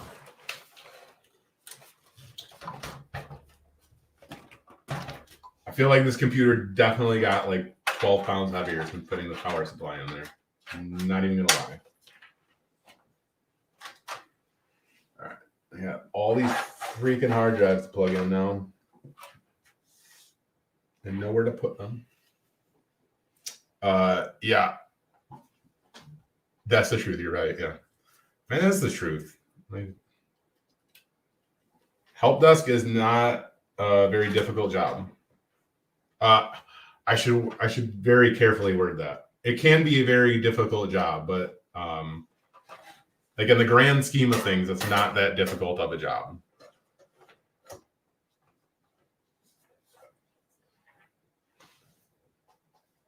After I finish building this PC, send it to you? No. Mm-mm. This is my baby right here. I was just talking to somebody about this the other day. Like, I've never spent this much money on a computer in my entire life, and it makes me have really weird feels because that's not like I don't like that. I don't like that. It's a lot of money for a single point of failure. Is like where I go with that. Like, man, all it takes is one good storm. I mean, it's plugged into battery backup and everything, but still, you never know. The fact that I spent as much money as I did on 128 gigs of RAM, though, like that makes me sick a little bit. Like, yeah. And the fact, yeah, spending $700 on a freaking video card, that makes me sick, man. I remember buying my first video card. This is literally why I bought my first video card, by the way. This would have been in 2001. It was like the first upgrade that I ever bought for my computer, which is a video card. Okay, 2001. The whole reason why I bought the video card is because I learned that with upgrading your video card, and especially in 2001, this was crazy back in 2001. The fact that I could buy a video card and I could run two monitors at the same time was absolutely mind-blowing to me. Like, so the whole reason why I bought a video card back in 2001 wasn't so that I could play games, wasn't so that I could play Unreal Tournament, okay? Wasn't so that I could play Age of Empires. No, it was so that I could have two monitors. So yeah, I've literally been running two monitors plus since 2001 because that's the greatest thing ever. You want to talk about productivity? Get multiple monitors. You will be very productive. You can do all of the things.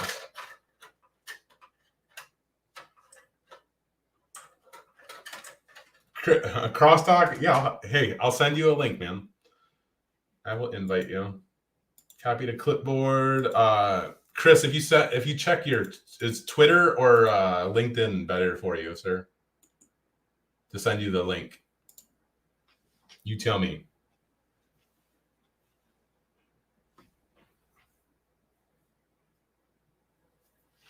What OS am I installing? This is a Windows machine, man. Being a computer analyst, do you have to do coding? No, coding is not a requirement in IT. Which video card was it? Howling Ford. I love your name, man. Like I do. Every time I see your name, it makes me think of WoW, and I love that. It's like a nice feeling just to see that name. And you've been around forever, so thank you. What video card was it? I don't remember. I'm pretty sure it was like, it had to be like 128 meg video card though. Like it was either 64 or 128 megabytes. MBs. Yes, megabytes. I don't remember which card it was, honestly.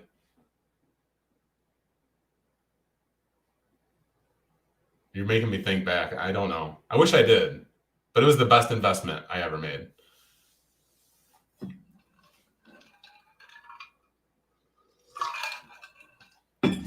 What do I think about the Burp Suite certification? Do I recommend? Yeah, Burp Suite's great.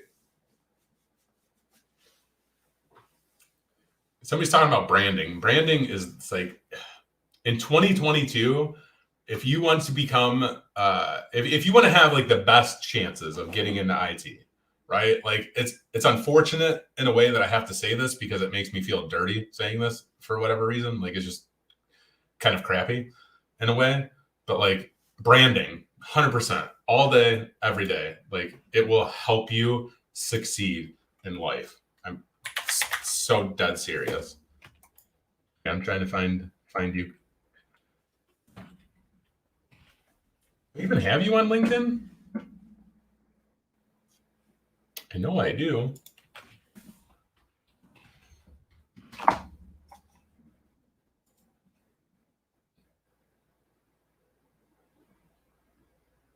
How are we not connected on LinkedIn, Chris? It doesn't make any sense.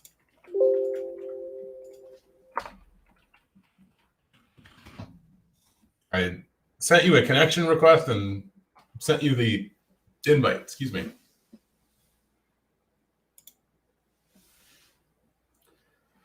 You remember your first video card, a GeForce 7200, also 120. That's probably what it was, honestly. It could have been a GeForce. I'm quite certain it probably was, for sure.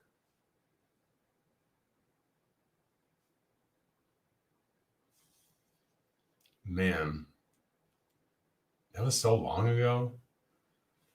That was forever ago. 2001, 21 years ago or something. 20, gosh.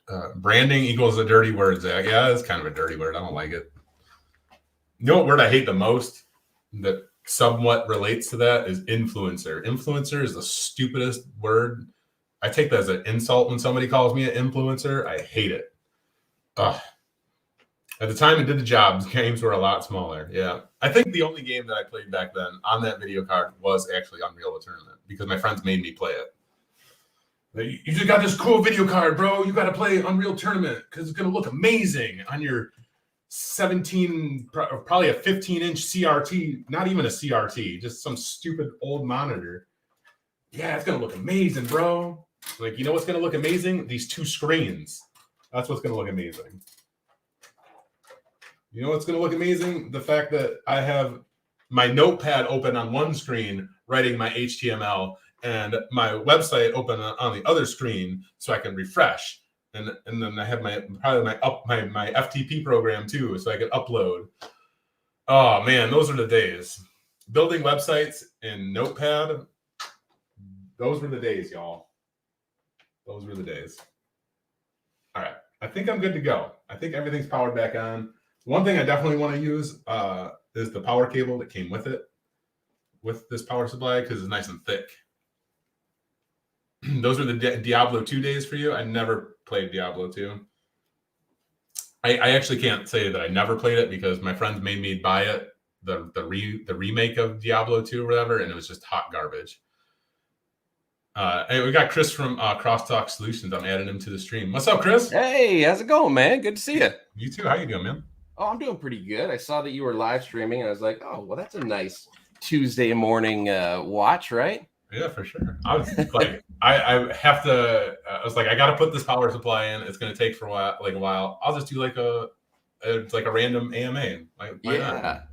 I missed the beginning of the stream. What kind of PC is that?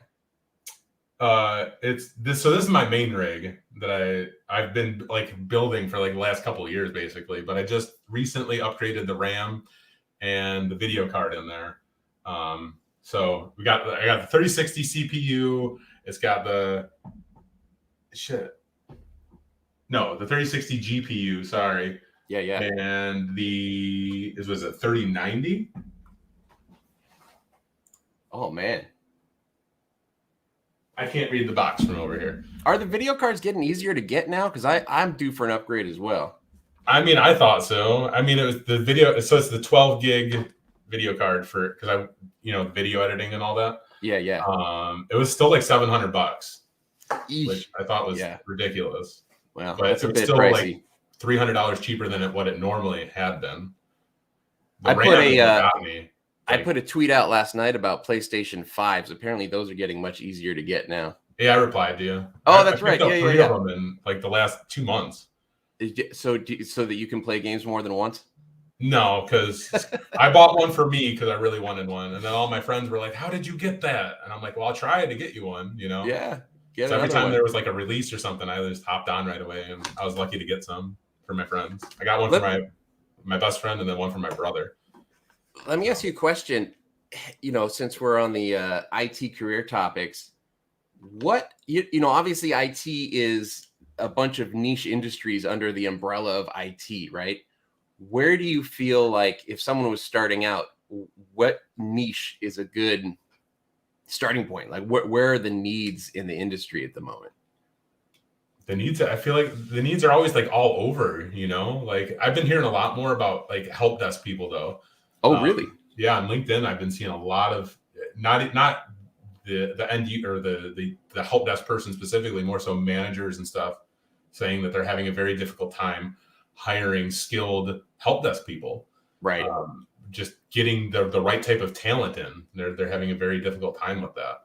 Just sort of like the entry level, just working with the tier 1 support, phone support type people, or just like companies looking for the people that can go around installing Windows and fixing printers, that kind of stuff. Both. Yeah. It seems like that. That's what I've noticed. So I think that was interesting to me. But I think with the way that everything's moving is security, right? Like having some type of security mindset. Yeah. Around anything that you're going to do is going to be the most beneficial for you. So whether you're looking at a help desk, you're looking at getting networking, like if you want to be a system admin, you want to be a programmer, like having some type of focus on security is going to be the most beneficial for you nowadays. Yeah. And that doesn't mean like everyone's got to go out there and be a pen tester. No, gosh, it no. means like, that security is one of those things that like it's you have to put a lot of time and organization into security to get it right. And it really takes upkeep as well, which is crazy. And it takes a skilled security personnel to find the balance between user usability and security. That's another interesting balance. I one time went into a situation where I was installing a new phone system for a customer, and I put all these new phones in and none of them were working. Like I had this set up in my home office. Everything was working fine. No problems whatsoever. I bring it to their location and nothing's working. I cannot get phones to register to the VoIP server at all. Like no, nothing, right?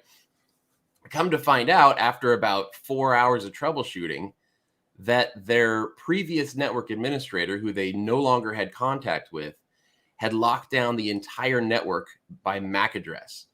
Like literally ACL MAC address for every device on the network. So when I'm trying to bring in new phones, of course, they're not matching any authorized MAC addresses. And like, they had no idea. But that's like an example of like, he went so extreme on security, the usability went out the window, and it was probably too much. You don't need that for like a standard LAN for just a, small size company. Oh yeah, for sure. I just kind of want to go back a little bit. Like you would, I feel more so like, just that security mindset, right? Like you said, like you don't need to be a pen tester. We're not saying like, hey, you need to be a pen tester. Even though like we're saying focus on security or have like a security mindset. It's like, what can you do to harden your environment, harden your systems, like make them more secure? What type of things are you thinking about proactively that relate to the security of not only your environment, your technology, but your end users as well? Like having those focuses and that type of mindset will always kind of set you in the right path, in the right direction, because you'll always be wondering like, how do I make this safer, right? Yeah. Because at the end of the day, like the security doesn't just fall on the security professionals, right? Like the security doesn't just fall on the pen testers, or the blue team, the red team, the purple team. Like security is everybody's responsibility. And until like we all understand that, like it's going to be a very difficult kind of like going forward, right? Like until we kind of like put this focus more so on everybody understanding that security is important. I think it's going to be a little bit more difficult times ahead of us, I think. And it might take a generation before we get there. You know what I mean? It might be like the kids of today who are growing up with strong passwords and two-factor authentication, before we really get to a point where that's something that is just common knowledge. For sure. I feel like the sooner that you kind of start thinking that direction, long term, the better it's going to be for you. Oh yeah. So yeah, I teach my kids the don't ever share your password. My kids are like 6 and 10, and I'm like, don't ever share your passwords with anyone. If anyone ever asks you for your passwords online, you don't tell them what your passwords are. And then for my 6-year-old, he has his own login to like our family computer. I thought this was a pretty good trick. I set his password for the computer to be my wife's cell phone number so that he learned it. Yeah, that's good. I like Right. that. So at 6 years old, he now knows boom, boom, boom. Here's the number. And he knows that that's my wife's cell phone. And if he ever needs it, he's got it memorized now, which, I like we'll that. make that That's a more great secure idea. password when he gets older. Yeah. No, I love that idea. I'm going to incorporate that with my kids now. Yeah. Yeah. Not bad. It's a good way to, help them learn. Oh, for sure. I think another spot that, just me personally, I have needs for various IT things from time to time. And of course, in IT, you can't know everything, right? So don't go in thinking that you know absolutely everything. And it's okay to specialize in a particular field, or even broadly specialize, but not, you're not too deep in any one niche, but you know the right people to talk to get things done.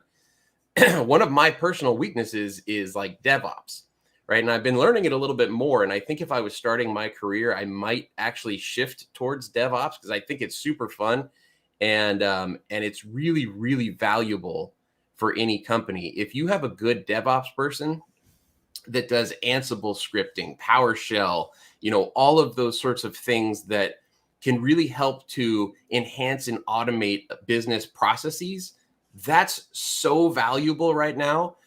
We have a couple of different guys hired for that type of stuff that I am just absolutely loving because I'm finally getting a bunch of stuff done. I mean, I've actually got, I don't know if you can really see it over here. Like we just did this. If I could switch my camera. Oh no, my monitor's blocking it. But no, yeah, it's not going to focus. So this tablet, oh, there it is. This tablet right here, I now have set up as Grafana. So monitoring like all of the servers that we take care of, and just alerting me to that, and that's the type of thing where like I didn't really have time to sit down and learn Zabbix and learn Grafana and all of the nuances of those programs. But a good DevOps person can knock that out in like an afternoon. Mm-hmm. And like, it's just so it's just such, the amount of money that I paid to have that done has already paid for itself, like tenfold just by having that monitor and going through the process of sort of making all of our servers uniform in terms of how they're reporting into Grafana, including like their backups. Like we added backup monitoring to make sure that all these servers have proper backups. And we found a number of the 60 plus servers that I have on there that didn't have good backups, right? So just that exercise was amazing. I loved it. So if you could start all over again, what would you start focusing on? Probably that. So in order, probably DevOps first. Like Ansible to me is magic. Like I absolutely love it. I have just the briefest understanding of how it all works. I've set up Ansible and I use it to update a whole bunch of free PBX voice over IP servers, on a regular basis, as well as install certificates and just sort of, bootstrap them the way that I want. But that's like as lightly as I've touched on it. And I've seen how deep you can go with Ansible. It's so powerful that like, that's probably where I would put my focus. Number two would be, as you were saying, security. Because I think security is like moving forward, especially is going to be hugely important. Just for, taking a 10,000 foot view just for the world, just having, tight security for whatever organization you're representing is, again, it's invaluable, but it's also one of those things where it's, as long as you're not, if no one knows about what you're doing a good job, right? Sure. As with a lot of IT, right? If no one's talking to you, then you're doing the right things. If someone's coming to you yelling and screaming, or they can't get into their, computer, or they can't get into the network share or whatever, that's when you're sort of, you got to do a little bit better, right? Yeah. Yeah. If I could start all over though, like I would dive into programming more, honestly. I wish I could, man, as I'm getting older though, like I'm finding learning programming languages to be much easier for some reason. But man, like I think the possibilities on that side of the IT world are just like, they're endless. The amount of things that you could be doing, it just never ends, right? Like that's stuff that kind of interests me, but I think as I've gotten older, like it's interested me so much more. That's a really good one. Because especially with today's like software as a service, explosion, if you will. Like if you are a good developer and you have the ability to like have an idea and then make it come to fruition and then sell it as a service, like that's magic. It really is. Someone asked, what's DevOps? Sorry, I've responded to my wife here. No problem. So DevOps is essentially, I guess I would say DevOps is like greasing the gears of IT, right? Basically, it's making everything run really well and really efficiently through automation and scripting and programming development, like if you know Python and stuff like that. That's kind of the core of what DevOps is. It's a lot of things, right? Like I feel like it's just, I don't know if it's just being like thrown around more nowadays and it's starting to lose its meaning, or if they're trying to define it more or what, but like there's so many things that like fall under that umbrella nowadays. So it's hard to like define it essentially, but I think you did a pretty good job of summing it together. Yeah. Someone's saying they are completely overwhelmed by where to get started in IT. I'm retiring from the military in 3 months and I'd like to pivot into tech. And if I may, what I would suggest is start with what you enjoy doing, right? And just start learning. Just start learning everything that you can. Like back, I've always had a passion for tech and I was always into Windows and, doing level 1 help desk stuff, reinstalling operating systems and installing virus scanners and fixing printers. And I got to a point where I had heard about this Linux thing that everyone's talking about. And I was like, what is that? What is Linux? And I literally just found a spare computer and I downloaded Linux and I installed it and I started learning because I was interested in it. And I was doing it outside of work at home. I remember being up late nights, just plunking around on Linux and figuring out what I could do with it. And that's, to me, the best way to learn is just go with where you're passionate. Because if you're trying to be a developer, I went to Cal Poly San Luis Obispo for computer science or computer programming. And I hated it. I absolutely hated it. I am not the right mindset for a developer. I wish I were, but I'm not. And so that would have been a real struggle for me to push through and try to become a developer when it wasn't what was really interesting to me. And I found that what's interesting to me was computer networking instead, right? So that's what I would say is go gravitate towards what interests you.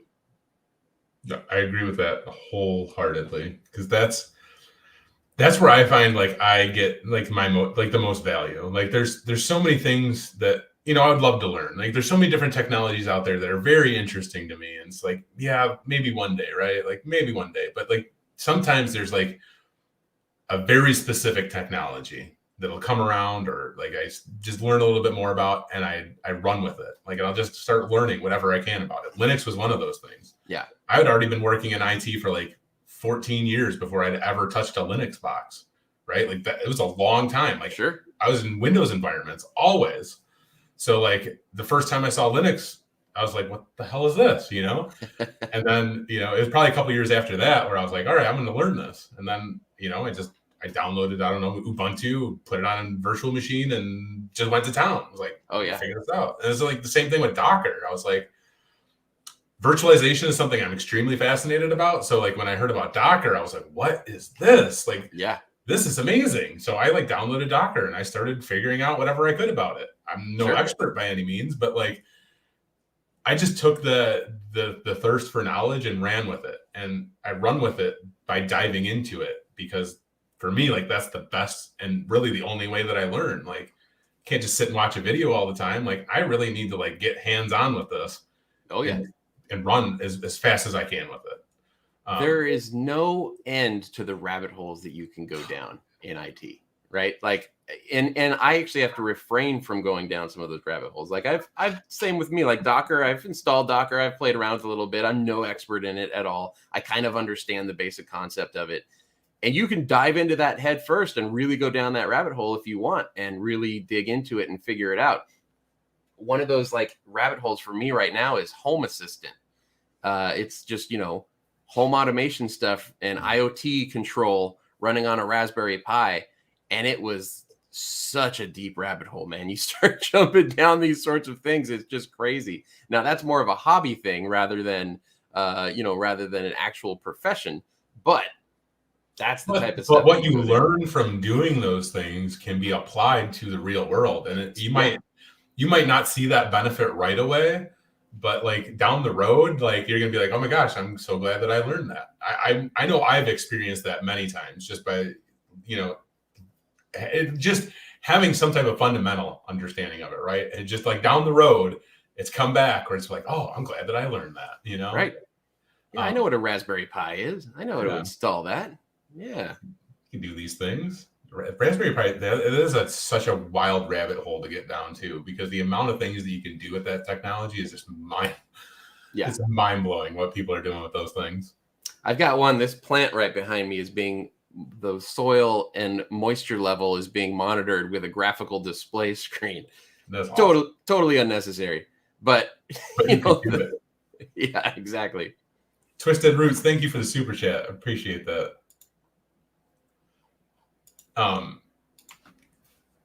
The last thing I built with a Raspberry Pi was like a Wi-Fi scanner to scan MAC addresses. Oh, that's cool. And that was fun. Like that was a fun little project. It's also very scary, like how simple that was to set up. Yeah.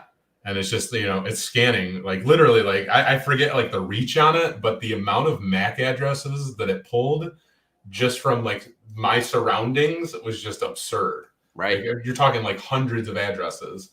Oh, that's crazy. It's like around me, there's not that many houses, so like people just have so many devices in their houses. They're like searching for IP addresses, right? Because that's how it picks up your MAC addresses. It's just like, it's wild. It's so wild. The most recent one that I did was, I forget what the project is called. Pi VPN. That's what it is. Pi VPN. So it's basically just very simple install. You burn the Pi VPN to a micro SD card and plug it into the Raspberry Pi, and you're basically done. It's really simple. And I now have a way to use WireGuard to VPN into my home network from anywhere in the world, right? And it was probably an hour, maybe 2 hours it would take to build that project. So yeah, super fun. I love the Raspberry Pi stuff. I would say that if Raspberry Pi was around when I was a kid, it would have, man, I would have loved it because that's the type of stuff you could do so much with it. It's not even funny. If you can get your hands on one, that's the problem these days is buying them. What's that? I said that's the problem these days though is buying them. You can't get your hands on them. Yeah, you can't find them anymore. No, unless you want to pay 4x the cost on eBay. Yeah, well, they have so many cool kits though, like that you buy with all of them now too. Like, so a lot of STEM programs are jumping on board with the Pis for sure.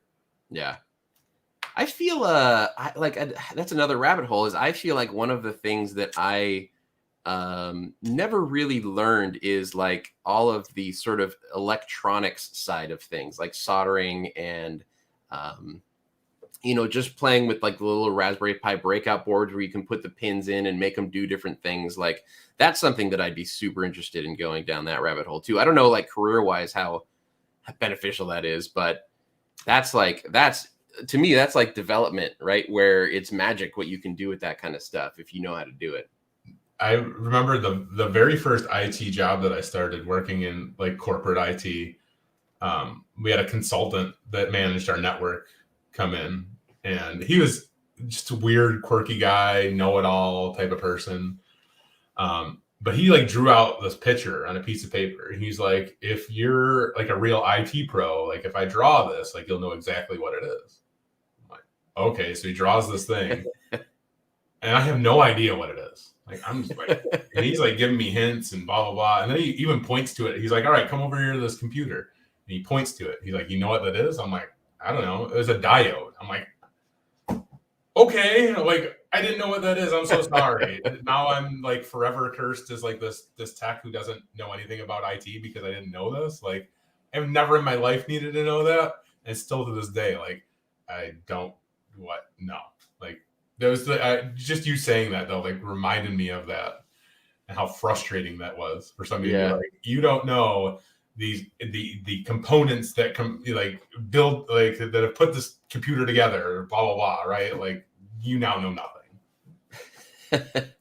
I was one time being interviewed for a Linux system administrator position for a major hospital in Los Angeles area, and I went to one interview, everything was good. I went to a second interview, everything was good. I met with like their CTO, got along great with the guy, everything was fine. It was like really going well. And I'm like, oh, I'm gonna get this job. This is great. I got called back from a third person, a third time. And I went in and it was a new person I had not met before, who was a manager.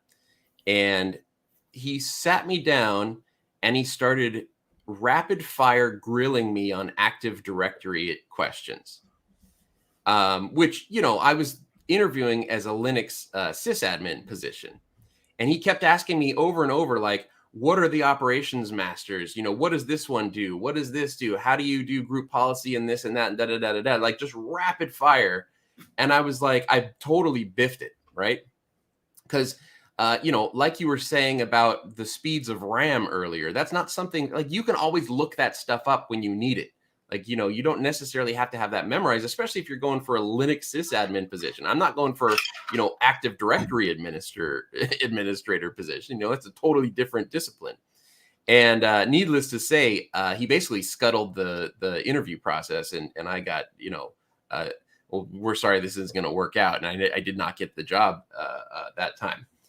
And then come to find out, one of the people who had originally interviewed me, who actually liked me, wrote me and said, yeah, that was a brand new manager that they had brought in, and he had his own team that he was bringing in from a different company.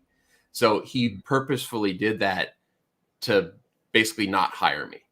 And I was just like, I was so mad about it. I was like, I can't believe it, man. But I'd be pissed for sure. Yeah, that sometimes it happens, just let it go. For sure. So looking through chat. I gotta end this here in a couple minutes though. All right. Well, I will hop off early then. Work today. Yeah. No, I hear you. I will hop off early. Good talking to you, man. And you too. You can stick around for a couple minutes if you want. You want to answer more questions? Yeah, I'll stick around for a couple minutes. Yeah, go right ahead. So yeah, just restating for everybody. I'll be ending the chat here probably like 11:10, so like 3 minutes. So if you got some questions, go ahead and throw them in the chat. But I do want to thank you, Chris, for showing up and doing this. I like doing these random things sometimes, man. That's fun. Sure. Good time. The A+ sir used to ask questions about, yeah. Do a lot of IT people smoke weed? I have no idea. What about the future scope, network security, firewall specialist with cloud security, AWS, and Azure? What? Well, I will say knowing AWS back and forth is a valid skill in IT. Like, that's definitely a whole career, because AWS is complicated. Yeah, it's the cloud in general is complicated, and it's so frustrating seeing people who like, you see these boot camps and stuff for like cloud, right? It's just like, God, there's so much to the like. It's frustrating because the cloud is just, it's everything. Yeah. Like, you can't say that you're gonna like go through a boot camp to learn the cloud without like learning like system administration, right? Like, it's like the same thing. You gotta have a strong foundational knowledge in like everything. Yeah, basically all of the things. I have to cloud interview in the next 3 days. Any advice? So, I mean, listen, just be yourself. as far as I'm concerned, with interview stuff, you've already sent them your resume, so they have a fairly good idea of what your capabilities are. And oftentimes, interviews are just trying to get to know you as a potential fit for the organization. So number one, be very honest on your resume. Don't lie about anything. Don't embellish, your skills. If you don't know something, it's okay to say, I don't know. It's more important to show that you have the capacity to learn what you don't know. 100%. If you don't know something in the interview, they ask you that question. I'm sorry, I don't know that specific technology or specific question that you asked me, but this is what I would do to figure it out. And this is what I would do to learn more about it. Don't even give them the option after you tell them you don't, or give them the chance to say anything after you say you don't know. But definitely be honest in the fact that you don't know. But just make sure that you specify that you know how to figure it out. Yeah. I tell my guys that work for me, especially when you're dealing with customers, it's always better to tell a customer, I don't know the answer to that question, but I will figure it out for you, rather than guess and get it wrong. For sure. What industries do you recommend for new hire IT help desk? Hospitals, banks, school districts, tech companies? All of the above. Yeah. For any type of entry-level position, anything, like any industry is more than fine. It doesn't matter like what that like specific, I guess what that specific company does, whether it's in healthcare, whether it's a school district, right? Like an entry-level position is no matter where, no matter what, it's always going to be beneficial for you. Definitely. And there's so many different like IT environments out there, right? Like you could take two school districts. They could be right next to each other, right? They could have the same technology, like they could use the same like Dell computers across the board. They could use the same Cisco switches across the board, but they're going to be set up completely different from one another. Their policies and procedures are going to be completely different from one another. Now that's something like you have to like learn and understand about IT as well. Like every single IT environment that you walk into is going to be different. So your learning process is going to be completely different from one to another. Yeah. And a help desk position in one place is going to be completely different in another place, So with that being said, like every time you go into a job, you're going to be learning new things. Even though it's the same technology, you're going to be learning new things, and you're going to be learning the way that they want it done there. So ask lots of questions.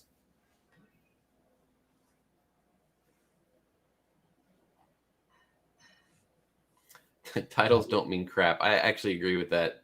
IT titles are the absolute worst, man. I had an offer for a promotion one time where they were going to up my title, but not my pay. And I was like, so?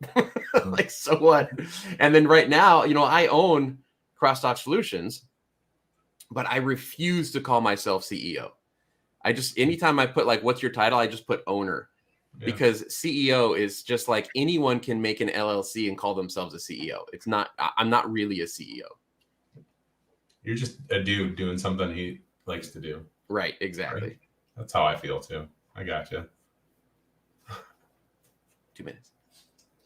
Oh, I'll let you go because I'm over anyway. So thank you for coming on, man. I appreciate it. All right, Zach, I appreciate it. And keep watching, you guys. All right. Take it easy, man. And everybody else, thank you for joining today. It's just a fun little live chat that I wanted to do while I was building this computer. I'm pretty sure it's ready to go now.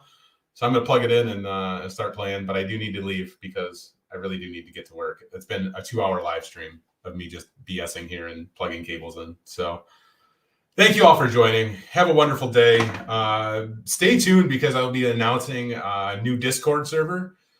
With the new Discord server, I'll be doing a giveaway for like lots of different things. But I'm excited to be getting back on Discord so we can have these types of like chats more frequently.